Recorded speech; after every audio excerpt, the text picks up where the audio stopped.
All right, let's dive into a family law case that is so wild, so unusual, it took nearly 3 decades to sort out. Seriously. It's a story about a marriage that was over, but not really. A couple who lived together long after they divorced, and a huge legal fight over a $1 million house that will make you rethink everything you know about splitting up assets.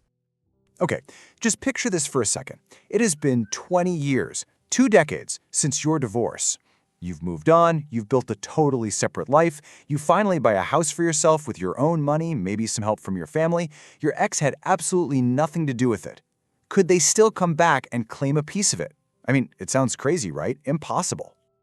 Well, in this very strange case of a Mr. and Ms. Zaruba, the first court didn't think it was so impossible. In fact, they awarded the husband a shocking $100,000 share of the wife's property.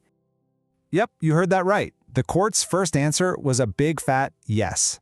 They said the ex-husband was entitled to a cut of a property that, on the surface, he had zero connection to. So the question is, how on earth did they get to that decision? And, maybe more importantly, how did that decision get completely flipped on its head? Let's break this whole thing down. So that first ruling back in 2015, it just felt like it defied all common sense. To even begin to understand it, we've got to try and get inside the first judge's head. The whole dispute was about 2 different properties. Now, the first one was their old family home, and the judge split that one 50-50. That seems pretty standard. But then there was the second property, the one owned only by the wife, and the judge gave the husband a 10% share of it. The reason? This super vague idea of his non-financial and indirect contributions, which, let's be honest, are things that are almost impossible to prove. And that one decision is what kicked off this massive, years-long legal battle. Now, to really get why this case is just so bizarre, you have to look at the timeline of their relationship. It's like it unraveled in reverse. It's pretty wild. Get this. They separated their finances all the way back in 1988. They basically put up a financial firewall between them. 5 years after that, the wife bought the land for her new house. Then, they officially got divorced in 1996. And yet, they kept living under the same roof until 2005. For 17 years they were divorced, but still living together. You can just imagine how messy and complicated that made everything. So, the real fight, the heart of this entire dispute, it wasn't about the old family home. No, it was all about this new $1 million property the wife had built for herself, a place she felt was 100% hers and hers alone. And this is really where you see the 2 completely different stories. The first home, sure, that was a joint effort from their marriage, but the second property, totally different. The wife bought it 5 years after they had already separated their finances. She paid for it with money from her friend and her mother.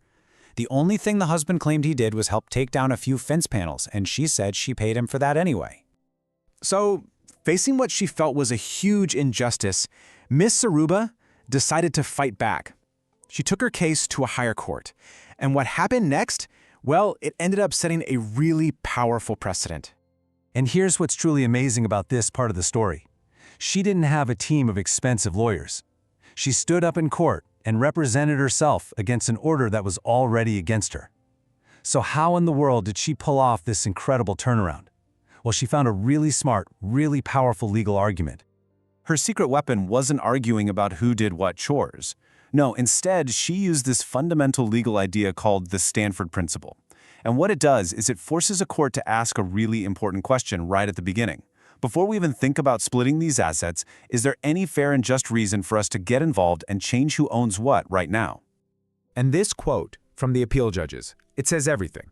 They looked at all the facts and basically said, look, this mine dairy property had absolutely nothing to do with the marriage. It was bought and paid for long after their financial partnership was over. So using that Stanford principle, the court decided it had no business messing with the wife's sole ownership. The final verdict was a complete 180. The husband's appeal? Thrown out. The wife's appeal? She won. She kept 100% of her property. He got 0. And after they recrunched all the numbers, it was the husband who was ordered to pay her $150,000. I mean, what a massive turnaround from that first ruling. So look, this isn't just some fascinating legal drama. It's actually a powerful lesson in how you can protect your own assets, even when a breakup gets incredibly complicated. So, what can we all learn from this? Well, first off, that financial separation they did way back in 1988, that was the wife's legal firewall. You have to create one as soon as a relationship is over. Second, the name on the property title is a huge deal.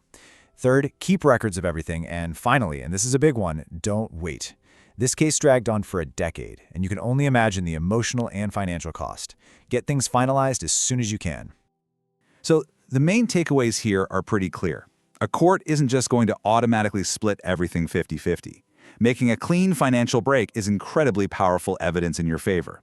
Where the money came from to buy something after you separated is critical. And more than anything else, delaying a final legal settlement is it's your worst enemy. You know, the Zaruba case is this really stark reminder that the law tries to draw these clear, firm lines around property, even when our personal lives are an absolute mess. It really leaves us with a critical question we should all think about in our own relationships. Where exactly does the shared us end and the individual financial me begin?